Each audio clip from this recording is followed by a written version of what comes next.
शामिल करते हैं फैसलाबाद से। थाना साहियावाला में शादी की तकरीब में हवाई फायरिंग का वाकया। थाना साहियावाला के इलाका चेक नंबर 153 रेवे भरोकी मेहंदी की तकरीब में रात की हवाई फायरिंग के वाकये की वजह से एक नौजवान को गोली लग गई, जिसकी वजह से नौजवान मौके पर ही जाँ भाग हो गया, जबकि 3 अफराद शदीद जख्मी हो गए। फायरिंग से जाँ भाग होने वाले नौजवान का नाम नसीर उर्फ बग्गू साहिब बताया जाता है, जो इसी गांव का रिहायशी था, जबकि जख्मी होने वाले नौजवान राशिद और मेहमान नौजवानों को रेस्क्यू 1122 की टीम ने इलाइड हॉस्पिटल मुंतकिल कर दिया गया।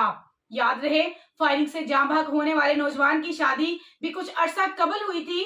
वाकये पर थाना साहियावाला पुलिस मौके पर पहुंच गई। पुलिस ने लाश को तहवील में लेकर पोस्टमार्टम के लिए तहसील हेड जुमरा मुंतकिल कर दिया गया।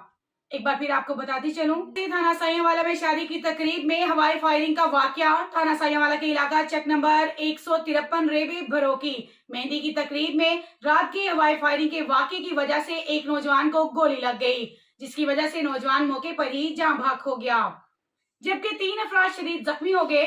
फायरिंग से जाँ भाग होने वाले नौजवान का नाम नसीर उर्फ बग्गू साहिब बताया जाता है, जो इसी गांव का रिहायशी था, जबकि जख्मी होने वाले नौजवान राशिद और मेहमान नौजवानों को रेस्क्यू 1122 की टीम ने इलाइड हॉस्पिटल मुंतकिल कर दिया गया। याद रहे, फायरिंग से जाँ भाग होने वाले नौजवान की शादी भी कुछ अरसा कबल हुई थी। वाकये पर थाना साहियावाला पुलिस मौके पर पहुंच गई। पुलिस ने लाश को तहवील में लेकर पोस्टमार्टम के लिए तहसील हेड जुमरा मुंतकिल कर दिया गया।